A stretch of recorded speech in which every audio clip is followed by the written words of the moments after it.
Good morning, gentlemen. Welcome to Run It Back number 14. I'm actually amazed that we've made it to where we are right now. So, big special thanks to the Rising Coaches Network and to all the coaches that jump on every week for jumping on and sharing their points of view and supporting this creative venture. I love shooting the breeze with other coaches, so this has been fun. Uh, so the premise of Run It Back basically is we take teams that have played previously and we quote unquote run it back. So like for today, we're doing UNCG versus Chattanooga from March 7th as our game of focus from the perspective of UNCG. Uh, Unfortunately, Coach Gray had to cancel in joining us today. I know that was on the Rising Coaches schedule, but everything is getting back up to speed, so he had to jump into a meeting. However, I still have some clips to go through and some things to talk about. So we're going to try and tackle this and get through it. So basically, UNCG and Chattanooga. Let's give you a little bit of the background of what's going on there. So things that stand out on the box score from their March 7th game. Uh, on March 7th, they ended up losing 77-68 to Chattanooga. This was the SoCon final. Chattanooga only took 10 threes in the game. Some players that were really of notice from Chattanooga's perspective were Villa and John Baptista, who both scored 20 plus for them. Something that really stands out from the box score is the points in the paint, which we'll go through a little bit of stuff in clips. In my opinion, that actually stemmed from transition defense on UNCG's part. But they won the points in the paint battle 48-28 over UNCG. Let's see, background wise, they played twice this year, once on January 18th, where UNCG won 72-52. And then they played a second time on the leap year, February 29th, where they lost 72-74, which was actually the previous game to the game of focus. So they had 1 week to prepare from their conference to this game. Because they got the bye, UNCG got the bye, and they played in against this. So they had the whole week of practice and time to prep for this one. And then in terms of in-game stuff, just some points of highlight for everybody to be brought up to speed a little bit. Chattanooga was losing by 14 in the first half, and then they were down 7 at the half. Kind of became a tale of two halves in my point of view. They started beating the press with better passing in the second half. UNCG was playing like a 2-1-2, and they were also playing a full court matchup man at various points throughout the game. We'll explore a little bit of both through clips. But, you know, Chattanooga just got better over the course of the game at beating it, and they started getting a lot of those points in the paint that I was mentioning. It's just from better passing, etc. There were some full court layups. There was some help defending.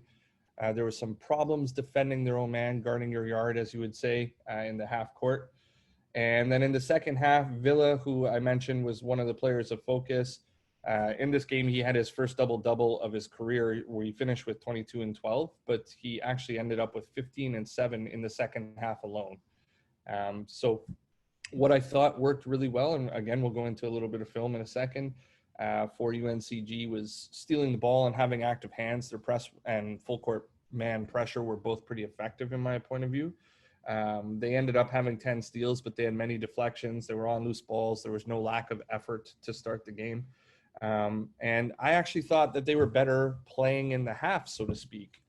So I thought they should have slowed it down and maybe played the possession game a little bit. I'm going to jump into some film here, just so you guys can see. And please, for those of you, if it's your first time joining, feel free to jump in, just unmute yourself, talk whenever you want to talk type deal. It's open forum. Coaches just want to hear your point of view. So I will start here. And I think these are all chronological stuff. So we're going to start with the first half. And first clip here, I went into a few things of being able to see some of their sets and supporting the point of view that I thought they were a little bit more effective in terms of playing in the half. So here's some of UNCG's stuff.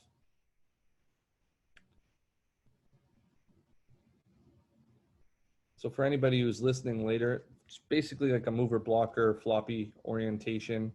They don't really go high-low with their two posts. and they just end up getting a quick, easy 3-point shot that he hits. So just demonstrating, like, early in the game, they're up big. It's 19-8 to start. Some chin and through action into step up ball screen. You end up playing into another ball screen and being able to attack second side. And I don't think there's anything really different or unique about these first 3 clips, just basically really demonstrating that, first of all, they run pretty good action and they're fairly effective in the half court. This is a stagger away that turns into 60 series, Jimmy, curling it, ending up playing with some mid ball screen there. So, I mean, coaches, what do you think? If you're fairly effective in the half court in a first half, like, what are your thoughts on playing fast versus playing slow and playing more of the possession game? If you're effective with that, like, would you go away from it, or do you stay with it moving forward? Anybody, please help me out. All right, well, I'll share my point of view. So basically, I think that when I am doing a scout or in preparation for a game, I typically want to play the possession game a little bit more with a team that I think is superior to me. And I want to play fast and in transition with a team that is inferior to me. That being said, it's not a hard and fast rule, because there are certain times where you definitely want to generate more possessions and get more shots type deal. And you need to be able to moderate that moving one direction or another based upon your feel in the game. And I think, having watched this game all the way through a couple times, I think they really went away from that in the second half. And I would be curious to find out why they were trying to play in transition more, as opposed to just trying to play that half court sequence like I was saying. Anybody got anything on that? I'll get into some defensive clips here from the first half. Just moving along.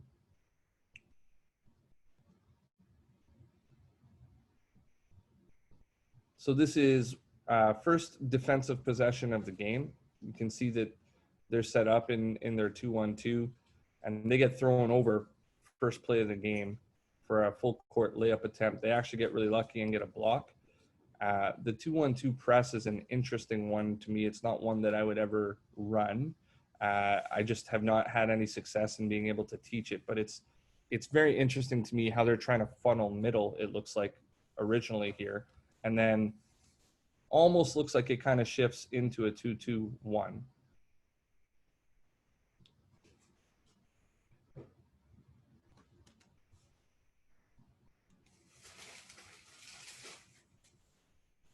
So next one, we got some stuff in the half. This is a relatively long one, and you can see that UNCG started with the high hedge.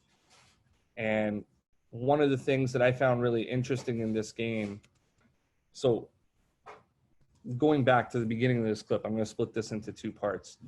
With the high hedge, we talk a lot on this show about trying to play the screen and roll with just 2, and how more teams are starting to go towards that. And in this particular instance, I find that that's what they're doing. There's no real deep tag from the hole guy here. It opens up the roll, in my opinion, and it opens up the shake, in my opinion. There was no adjustment later on type deal. And then on the same clip, when you get to later action, you see that they do actually end up helping from the weak side, and they get steals. So to me, it becomes interesting to see, like, which of the 2 philosophies is going to work better for you, and will you make an adjustment throughout the course of the game? Guys, anybody jump in, give me anything. I feel like I'm just talking my head off here.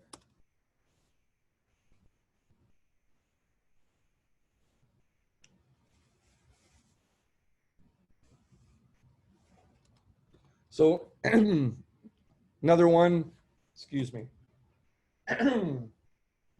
Another clip that I found kind of interesting is just Villa killing on the offensive boards. So if I was able, excuse me, wow.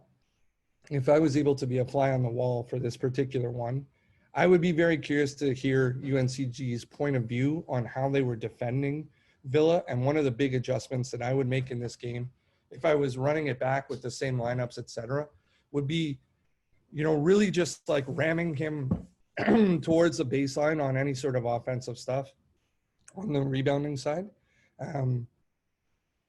Excuse me, I'm losing my voice here. Just basically, I felt like Villa was a huge contributor to them. All his boards were really killing them. And at halftime, I would make the adjustment to say, like, maybe even we'd be going into some post counters against them, doubling from certain places on the floor.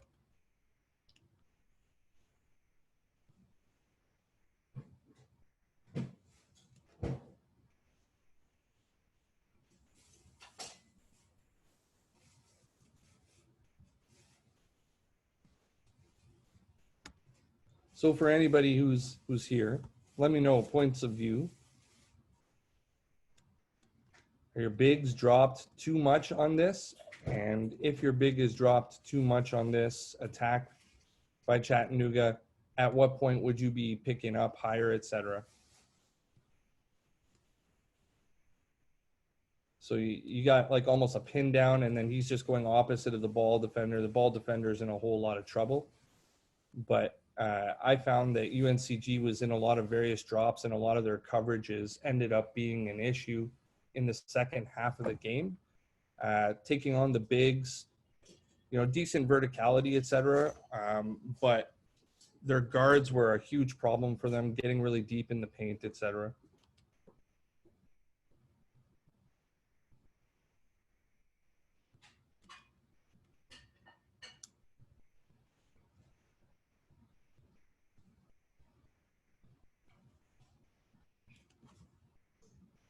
What we got here? From Greg, he didn't shoot off the screen. The big drops hard and the kid didn't shoot. So that must have been intentional. I would agree that it's an intentional action for sure.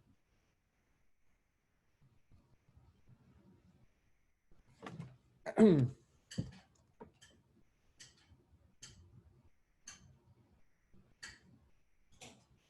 just trying to find something to talk about with you guys right now.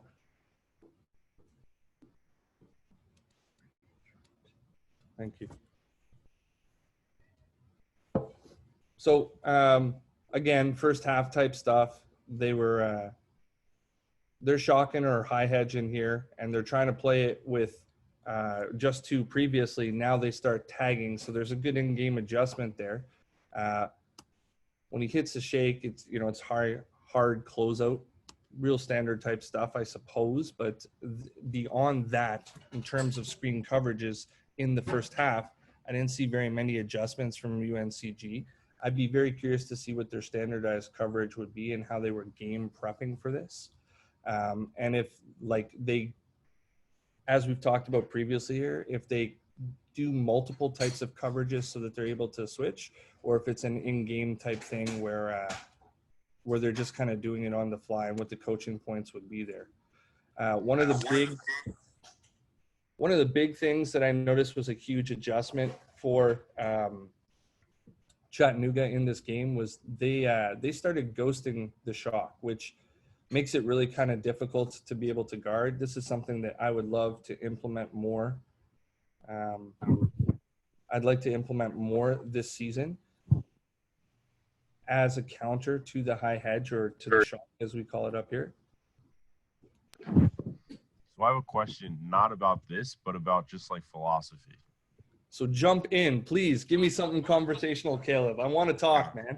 All right, perfect. So this is more like, so I guess Jimmy can talk about it from like the G League, NBA perspective, and then you can talk about it from the college perspective. So at Westtown, like in the fall, we only work on development. And the beginning of the season, we'll work on hard hedge, blitz, ice, and drop coverage. In like college and the professionals, do you find it beneficial to only have one or two ways to guard ball screens, or are you changing it by personnel? And if you are, how hard is it for your players to adjust to that on a game-to-game basis? So Jimmy's in and out. So I don't know if you can answer that for you from the pro perspective yet. Jimmy, jump in when you can. Yep. For me, oh, go ahead, man. Yeah, no, I mean, defense is player development for us too. So it's not just with the ball. So when we do get our guys, we are talking about defense too.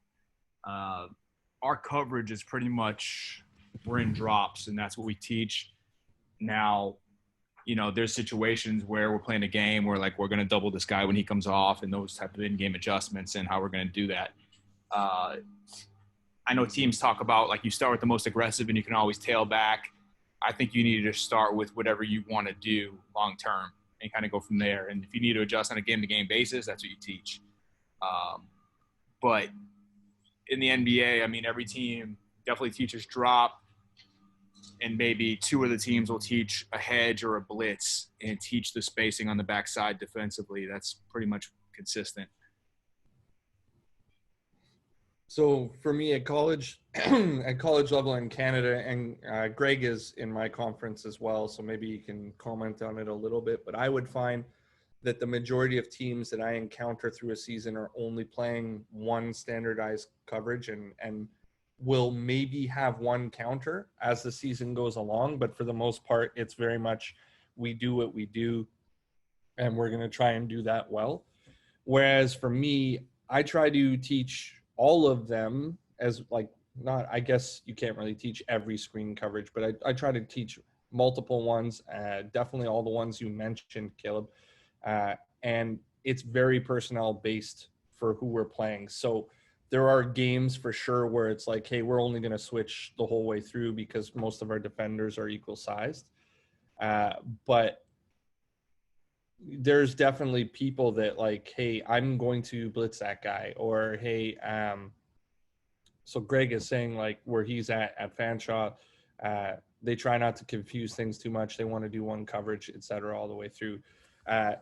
For us, we try to teach all of them, and we do it personnel based. And as the season goes along and we encounter more of the teams that will play, obviously different teams will be playing different things.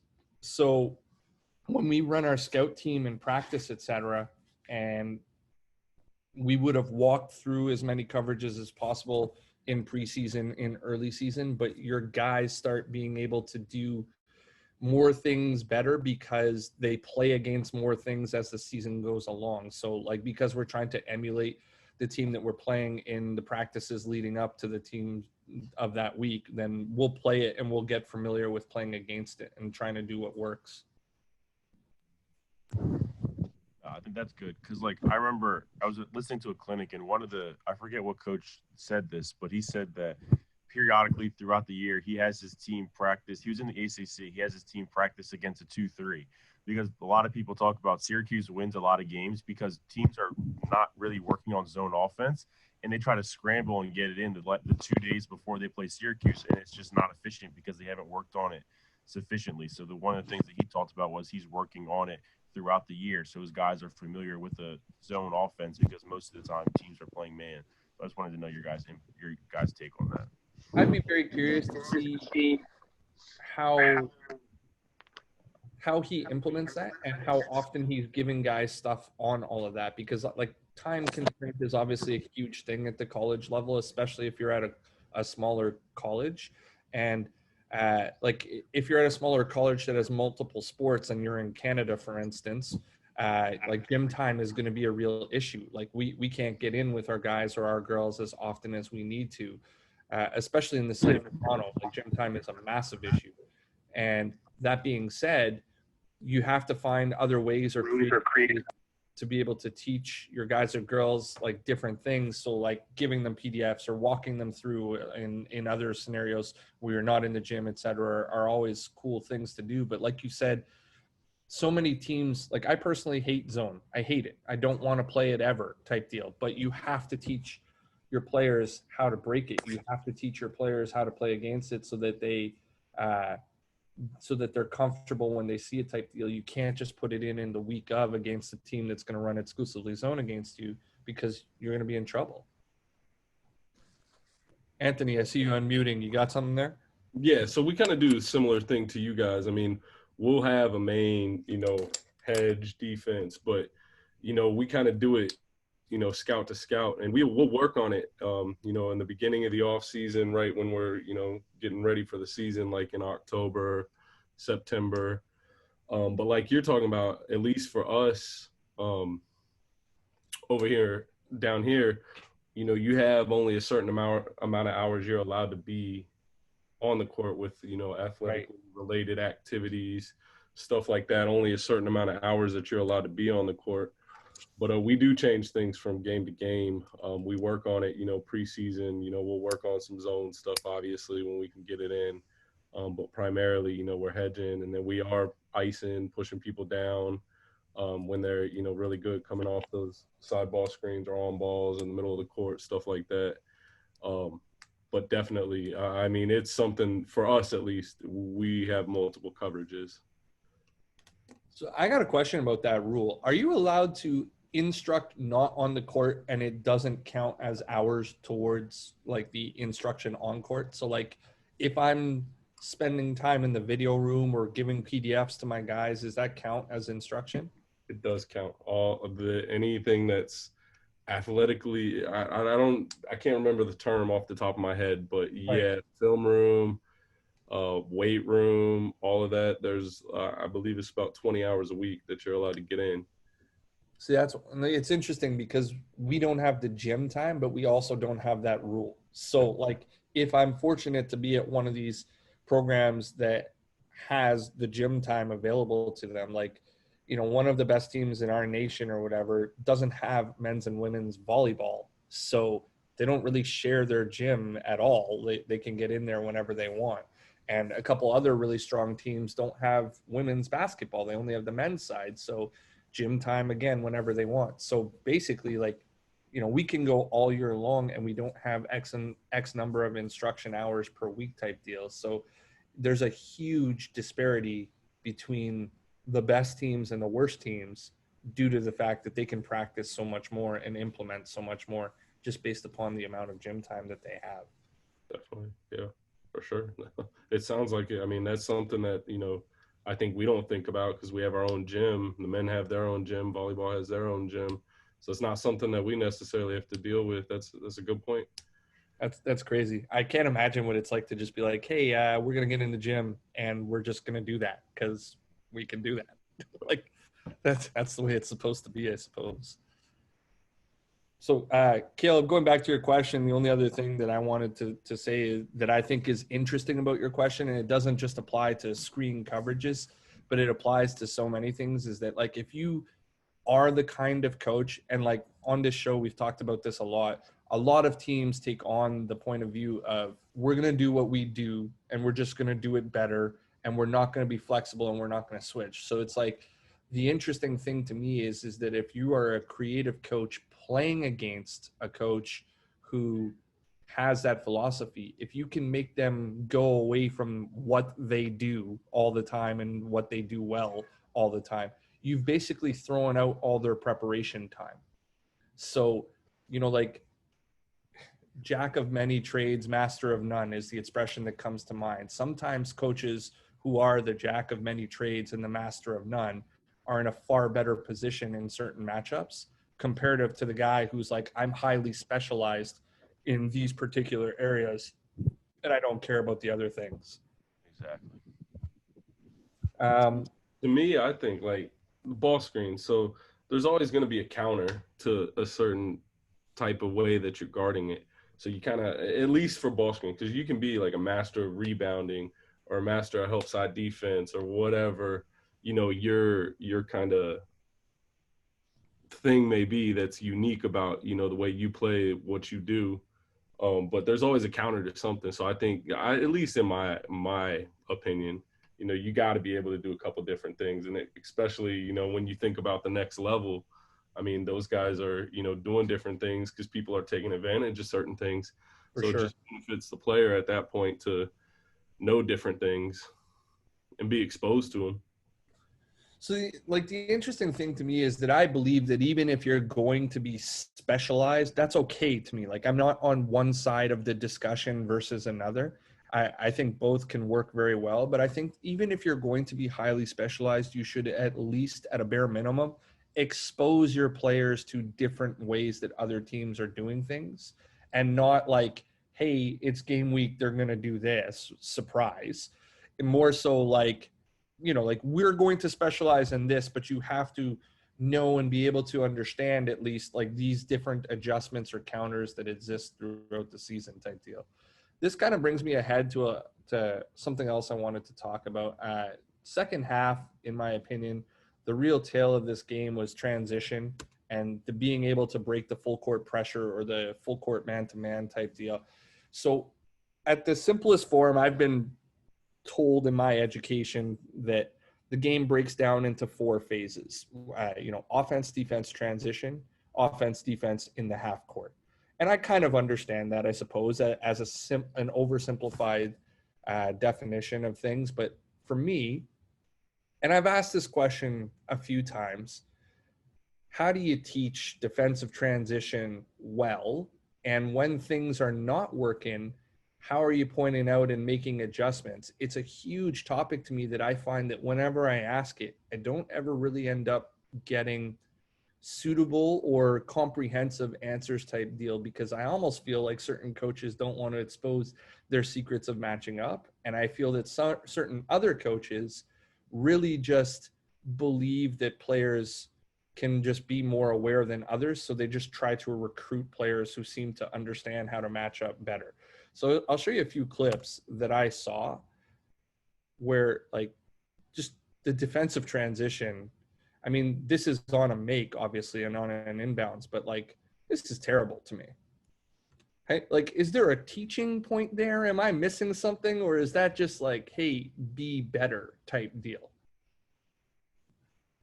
I'll run that one more time for you guys so you can take a look. And like, for me, like if I'm on the sideline, I'm losing my mind a little bit here, because that's just pass back and beating guys down the floor for a drop off. Nothing. I think that's probably just a be better clip. Let me show you a couple more that I saw. Questionable shot. We're out in transition. And just not being able to match up, not helping from the right spot. Again, one more time. Are there any sort of principles that I'm missing here? Like for me, this is, 6 dribbles, 7 dribbles unguarded. Are you guys teaching your guys or girls to match up earlier so that they're not able to make any sort of pass or decision? Or So one of the things that we do, and I mean, it's just because how fortunate we are. So we have 2 7-footers. So we send them to the glass on every possession, and Right. whichever one doesn't get it, we want him to stay on the other team's rebounder for a second or two to stop their initial break. So that gives our guys an extra second or two to get back, to be able to stop the ball, get in position on their side of the half court to kind of stop transition. So, I mean, that's something that we're able to do because we're fortunate enough. And then I think it depends on the player that we're playing. So, like, it depends on the level of the guard, because if you pick up a guy nowadays too early and he goes by you, he's just going to get downhill and create offense off of a straight line drive because you picked him up too early. So I think it depends on the level of ball handler that you're dealing with. Because, like, think about like Dame Lillard or Steph Curry. If you pick one of those guys up way too early, they're going to make a dribble move and go by you, and now they're playing 3-on-2 behind you. So I think it's almost smarter to pick those guys up where they're comfortable from shooting, which is maybe a couple steps behind that, but you're still giving yourself a little bit better chance to play defense and give your bigs time to get back and protect the rim. So I think it just depends on the personnel that you're playing against. So that's fair. Understand that. Do you teach pick up points though for anybody other than your big that is not the offense? Sorry, the big that is not the one that is running back? Yeah, so the pickup point is usually half court, because, I mean, most of the times we're not playing against a guy that could put that much pressure on us, but it's usually one guy is going to pick up at half court, and then the next 2 guys are in the tandem, the free throw line or the nail, and then kind of like underneath the basket, ready to fan out depending on what the actions the offense is running down the court. Interesting. So like I've come across some really interesting philosophies in defensive transition. I think it's one as a coach that I'd like to get a lot better at. I know that like there's a lot of teams that are forcing middle in transition now and teaching their big to run to the nail, like just sprint to the nail and wall up or chest up or whatever you want to say. And this ends up slowing down the transition. But like, I'm just wondering, like I've heard a lot of things too, like ball, basket, and then ball side picking up the wing, and then the other two communicating their way through on the help side. Like, does anybody have any unique concepts in terms of pickup points, or just let me know what you're doing type deal? I think the key in these first couple clips, well, the first one was a busted press. So, I mean, that is what it is. But the other two, they're letting that point guard get way too deep, way too fast. I mean, yeah, you don't need to pick him up, but you at least need to turn him a couple times. He needs to have to, you know, go the other direction, turn a few times before he gets a full head of steam right into the, you know, into the top of the key, in my opinion.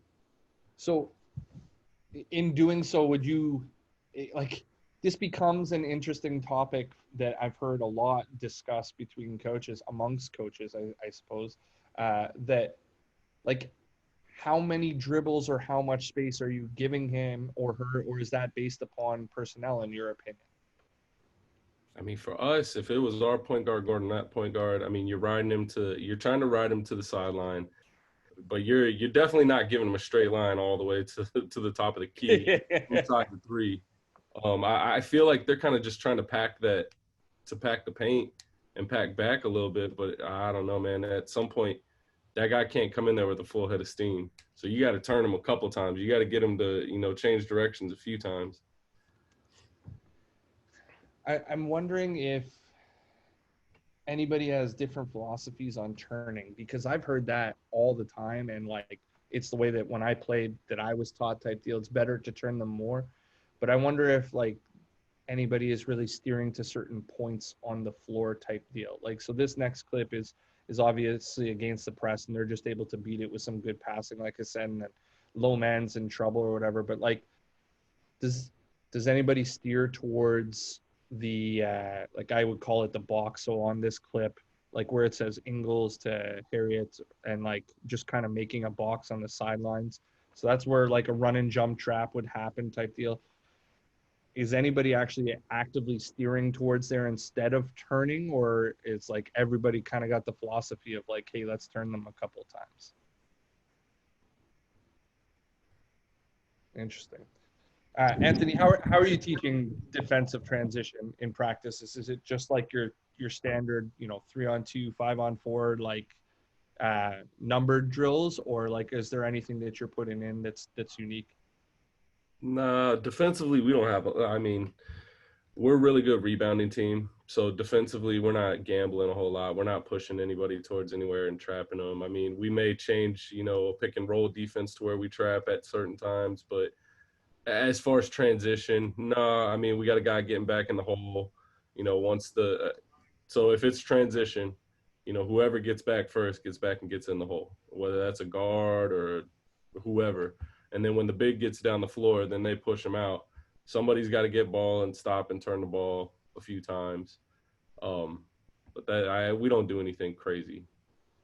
So in doing that, do you find that you give up a lot of transition threes because you're waiting for that bump in the hole to happen type deal? No, not as much. Not as much.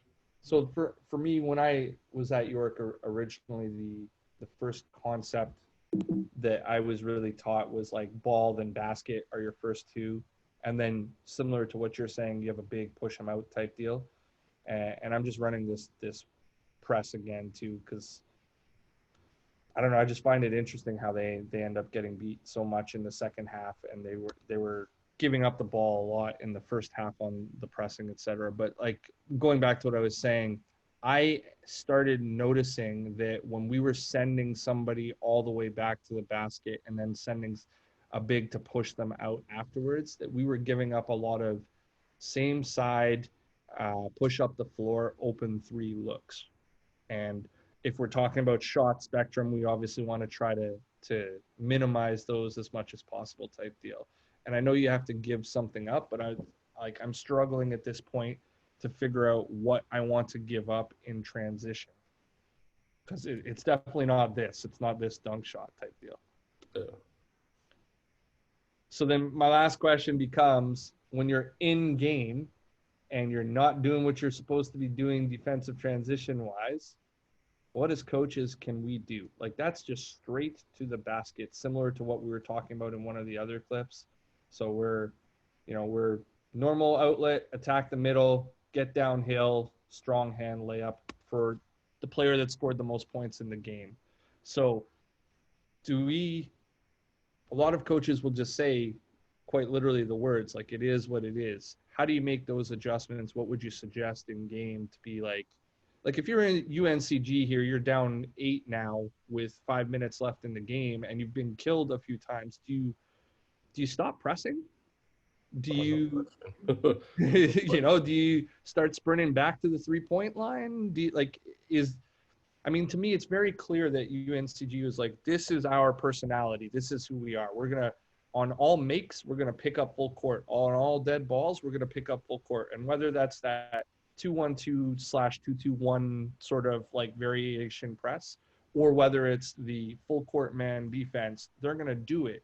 But then you get to a point where it's like they were up 14 and they end up losing this game. And I think a large portion of that is just being beat in transition. What adjustments can you make if you feel that that is who you are and you're going to stick with what you're doing? Are you just yelling and screaming at your guys? Are you subbing players? Like, what can you do, guys? I think at some point, at least in my view, so a couple of these clips where it's been transition off of a miss or whatnot, they're playing that full court, but everybody's running with their own man. So everyone's running with their own man, and that point guard is just blasting by the guy who's back because he's got a full head of steam. At some point, you just got to get the fuck back. Yeah, I hear you. And everybody's got to pick. You don't have to pick that guy, like the big in this clip here. You don't have to pick that guy up, but you got to fucking push him and you got to do something. You can't just he tries, but he's not really worried about it. He's more worried about his guy behind it. The ball scores. What is your point of view on taking a charge or verticality versus taking a hard foul in transition type deal and sending a message, so to speak? You definitely take a charge there. Yeah. The guy's got a full head of steam. So I've been speaking with a lot of coaches lately, and I know Jimmy's in here or whatever, but like I've talked with a lot of coaches lately who want to just even get rid of the charge. And I'm wondering, what do you do in a scenario like this? This is one that defensive transition, it's definitely one that as a coach, I want to get better at.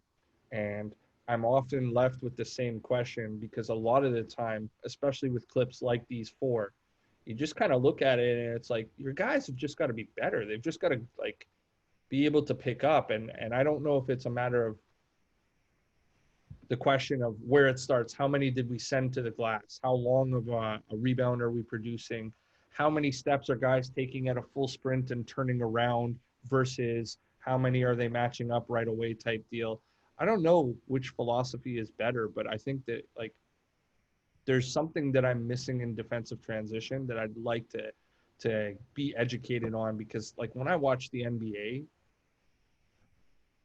or the G League or Euro League, transition definitely happens, but it happens at a significantly lower rate where you end up getting all the way to the rim. Like, they had 48 points in the paint in this, and I think probably 40 of them are on transition, just being able to get all the way to the hoop. You don't see that happen at the same level. And I don't know if that's just because players are bigger, stronger, faster, or if their IQ is higher, or if there's better teaching in terms of matchup points. I think that's probably, we haven't watched everything, but that sounds like it's the tail of the game right there. Yeah, that's, in my opinion, it was that. And then this, I'm going to get into guarding your own yard a little bit in a second so we can watch some clips. And I think ultimately the answer is, the X's and O's versus Jimmy's and Joe's discussion type deal is that your guys have got to be better at doing what they're doing type deal. What's this, Caleb? Should I bring it up or am I going to get a copyright infringement? So I just dropped Dave Paulson, the head coach at George Mason, did like a virtual coaches clinic with all of his assistants over quarantine, and this guy is or this guy's the head coach at John Hopkins University. So they're like a top 10 team, a Division III team every year, and he had some really good transition defensive drills that he breaks down and explains on that call. So that'll be really good for you to watch to get better, because a lot of the drills that I saw in that video, I took to Seth, and he said he wants to do them this year to help our guys get better at transition. Because I mean, we deal with the same thing. I mean, again, this is just one of the fortunate things about having 5 stars up and down your roster. If one kid's not doing something we don't want him to do, there's a 4-star sophomore freshman ready to come in the bench that will do what we want to do. So I mean, that's something that we like. Playing time is huge. If you don't take a charge, if you don't get back on defense, you're coming out of the game, and that's like a non-negotiable for us. So if you're not doing one of those things, we're taking you out of the game. We'll talk to you. We'll send you back in the game. And if you continue to not do it, then you just won't play that game. So that's one of the things that we use to motivate, or I don't know if you motivate is the right word, but.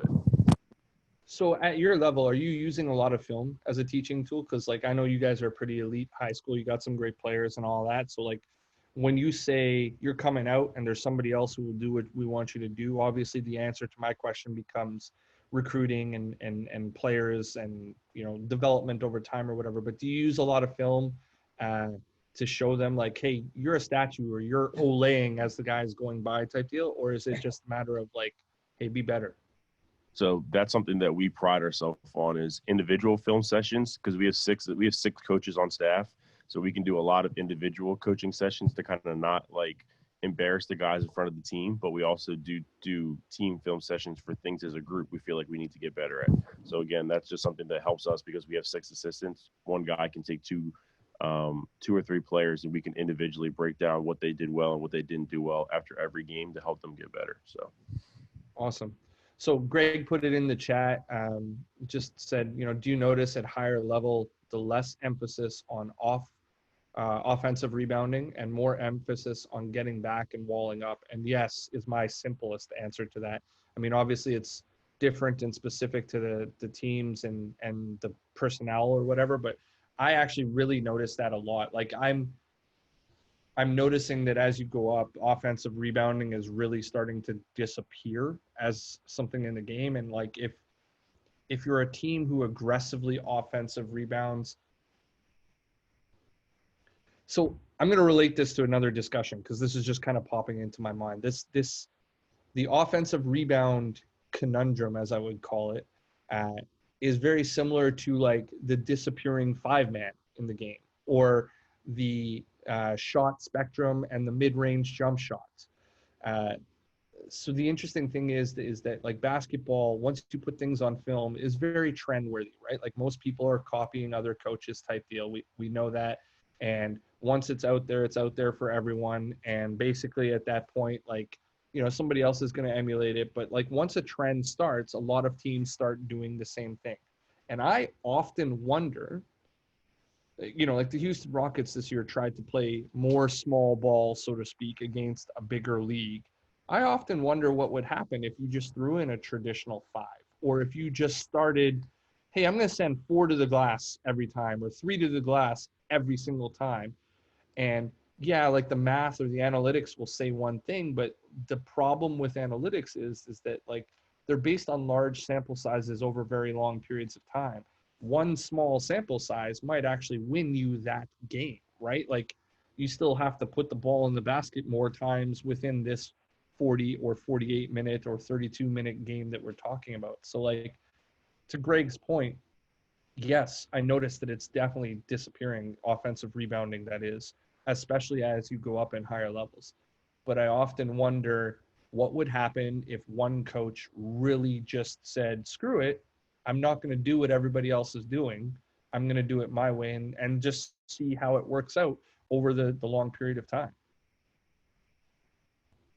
So the next thing, and this was the other, like if we were going to run back this specific game, I think this would be the other really big point, and it was more so in the second half, and it comes down to just being able to guard your yard, as people say. So like that expression, for those of you who don't know, quite literally means 3 feet in one direction, 3 feet in another direction. Guard your yard in either direction type deal is where it comes from. But it's also like it's also kind of interesting because you think about like your yard as a little area in front of you, so guard your own yard. But there's a few in here. I've got about 8 or 9 clips, and I'll talk about them for anybody who's listening, where it's quite literally just like I'll run this one back for you. So you've got Chattanooga's number 4, which is Maurice Commander, and he's on a few of these.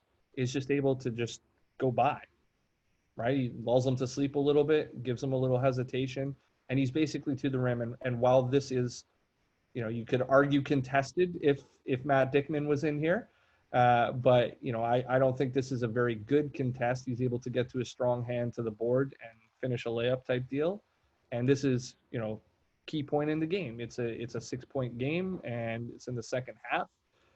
You've got to be better on ball, and I'm struggling lately as I do more of these. Excuse me, to find out like how do I make that on ball defender, and I think the simplest answer is just tons and tons and tons of reps against a faster guard type deal. And if you're a Division I school with limitations on how much time you can spend on the court with somebody, I think that becomes a difficult challenge. I heard this cliche like a few days ago that I thought was pretty interesting, and it's probably not new to a lot of you guys or whatever, but it's like, if we're all such good coaches, why do we spend so much time recruiting?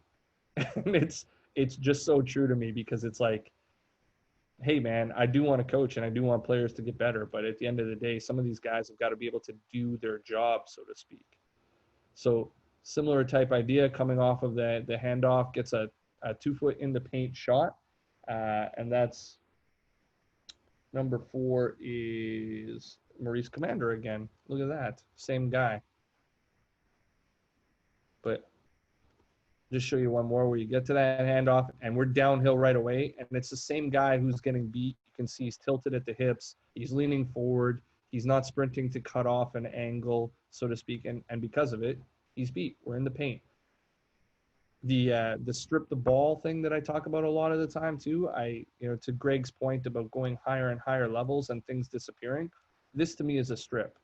He's going right, he comes back to his left to shoot. I'm stripping that on the way up because this contest is nothing. And it's another thing that I think has just disappeared. And if I'm having my way, I'm going to say, like, I'm going to strip every time. That sounds weird. I'm going to strip the ball every time, and I'm just going to put the ref in a position to see how much they're going to call over the course of a game. We're zoned up on the baseline here. Here's another one, just sort of guarding and figuring things out. And they fake the handoff, and it just ends up being a switch and like a miscommunication between the two. One player switching out, the other player continues to follow out, ends up dunk for player with second most points in the game, Ramon Villa, who I ended up saying like was a key in the game. So you see, 7, 8, 9 clips of same thing where it's just the guarding and the falling asleep type deal. I think these were the real keys to the differentiation in this game, especially in the second half. Like, that's paint touch. He makes a hard shot, but, if you want to talk about like where they're helping from, it looks like there's almost nothing coming. And when you get beat from the slot, that's it. Let's go to sleep type deal. I got 2 more here in terms of coverage and the big being in drop, just not showing up. And I don't know if anybody has anything they'd like to say here, but I'm always curious to hear different coaches. So like Anthony, you're new to this call today, or Greg, you haven't commented on this before, but if you're in some sort of drop or ice type coverage, at what point are you teaching your big to go back to their man versus how long are you teaching them to stay in front of the ball handler? So you can get an idea here. Doesn't even really show. They don't end up with any sort of help. And then the same one, it's Jean Baptiste again. For UNCG, same idea, same action almost, doesn't show, not in drop. Like, is that just a miscommunication? Is that not being able to do what you're supposed to do? Or is that a teachable moment, so to speak?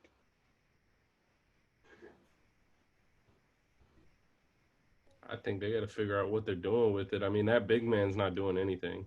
He's just standing there. He's not guarding. He's not stunning at it. He's not doing anything other than just watching him go by him. What's your go back point in that? Like, let's say he's playing, let's say he's stunting, or he's in drop, or they're icing it or whatever.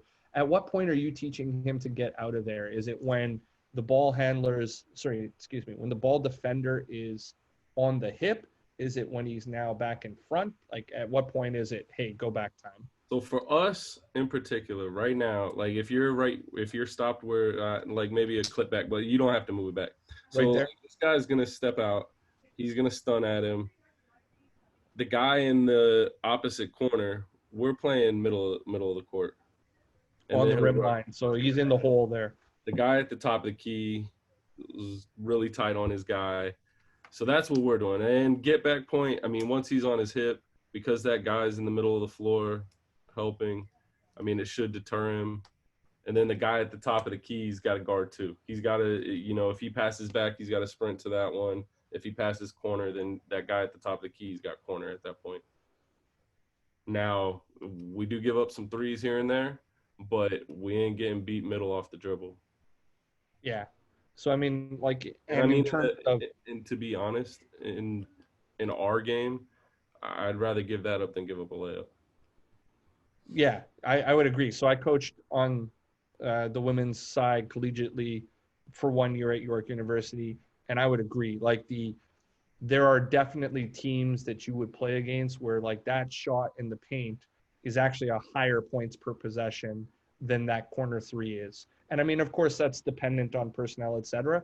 But like, as an overall concept, I would probably agree that whole person being right over on the rim line type deal, maybe taking it on the chest, et cetera, is probably better for your team overall than, the corner 3-point shot, like hugging and giving up the layup at the rim, because that's 2 points. Jimmy, I saw you unmute for a second there.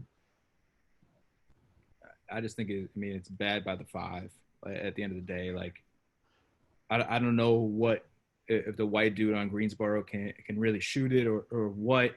But even if he could shoot, right, like, it's pretty much a blow by. Like, you gotta like late veer that or switch it or whatever. Like, that's a layup at the end of the day. Yeah. And you gotta figure it out. If you gotta rotate on the backside, if that guy can shoot, or if not, he's just gotta be better. Like, you gotta stop the ball and then kind of play out of there. It's just bad for me. Like, that's just not good enough. Yeah. So number 21, I think his name is Dickey, James Dickey. Like he's doing nothing there, man. Like, I don't know what to say. Like, this ball defender doesn't even really get hit and should be able to catch up a little bit better, in my opinion. But like, he needs some help for sure. He needs to be able to, whether your go back point is the ball defender is now back on his hip, or if you're teaching him chest in front of shoulders, whatever your teaching point is, that's fine. But like, Dickey has got to be able to step over. It's 2 clips in a row, and it's like, they're down 5 with 2 minutes left. That you can't be shooting wide open layups with 2.5 minutes left in a game that's, a conference final or a conference semifinal game for playoffs to be able to make the tournament type deal. I think ultimately at the end of the day, if I was running it back for me personally, if I was fortunate enough to ever be in Coach West's point view, I probably would have gone away from the press a little bit in the second half of this game. And I would not really do much in terms of matchups or changing screen coverages, but I would definitely be on my guys about being better in guarding their own yard, so to speak, and being better in terms of their screen coverage. That's their key points in this game. And I think ultimately would have given them a fighting chance.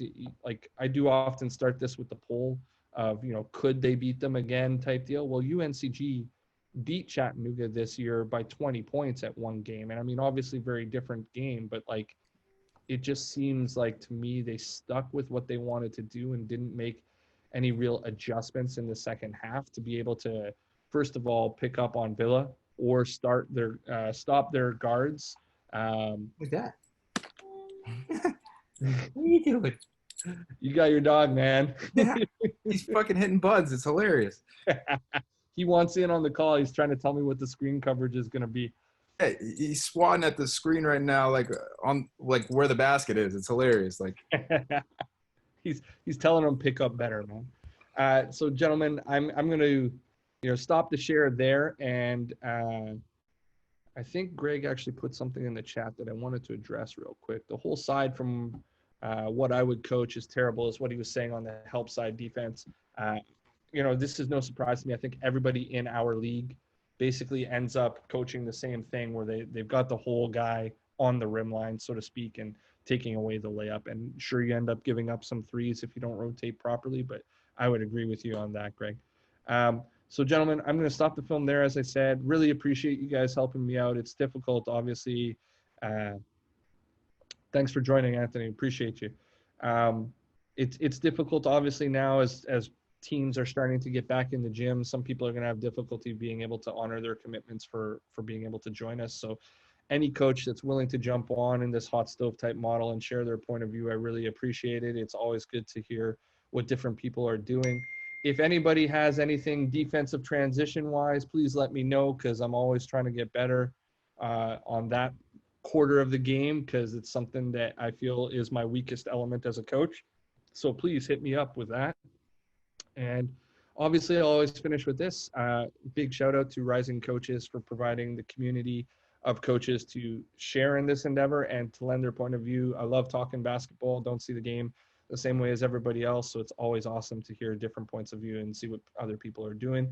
And big shout out to the coaches that are jumping on every week to lend their point of view, because it really helps me get better, hopefully helps them get better as well. And I appreciate it. And if you're not on Rising Coaches, please go and join Rising Coaches, because you'll meet so many good coaches that are willing to share, and you'll just get better overall. So that being said, please join me next week. I have RJ Allen on from Newman, and we're going to discuss his rematch of Newman versus Fort Hayes from Newman's perspective. And it was the leap year game, so February 29th. RJ's a great guy. I know the guy pretty well.